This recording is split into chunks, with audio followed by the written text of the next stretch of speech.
Ең алдымен бізге осындай қақпағын және де банкамызды қайнап тұрған ыстық суымызға, яғни 15 минуттай стерилдеп алуымыз қажет. Банкамыз дайын болғаннан кейін лавр жапырағын саламыз, одан кейін чесногымызды саламыз, укроптың басын біртіндеп саламыз. Одан кейін, яғни бізге хреннің бөлінген жапырақтарын, яғни біртіндеп салып алуымыз қажет.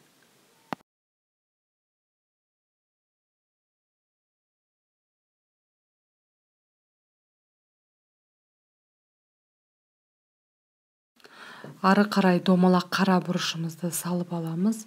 Енді қиярымызды, яғни орналастыруға кірісетін боламыз.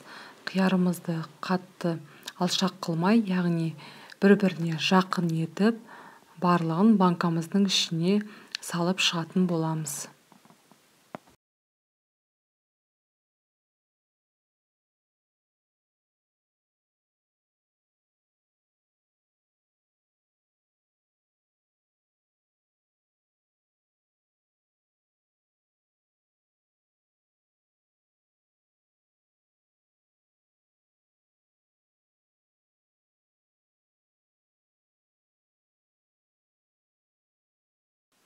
Қиярымызды салып болғаннан кейін осылай қайнап тұрған ыстық суымызды банкамызға, яғни толтырып құятын боламыз.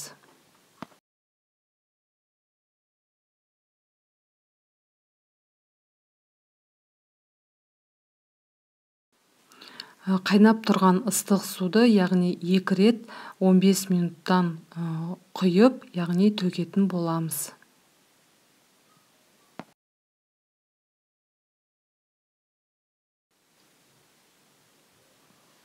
Енді қантымызды және де тұзымызды салып аламыз.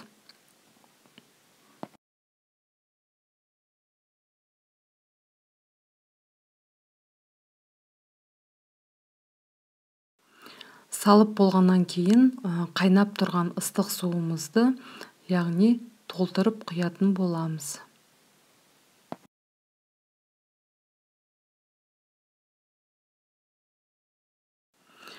Жетпіс пайыздық уксусымызды, яғни шай қасықпен 2 қасық құйып аламыз.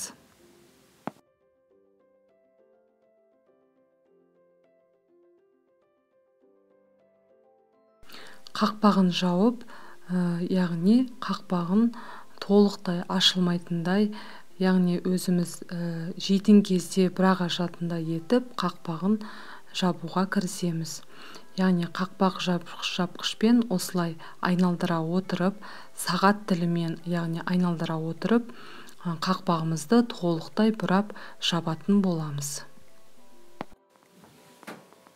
Міне біздің тұздалған қиярларымыз дайын болды. Міндетті түрде жасап көріңіздер. Сіздерге ұнайды деген ойдамын. Барлықтарыңызға ас болсын.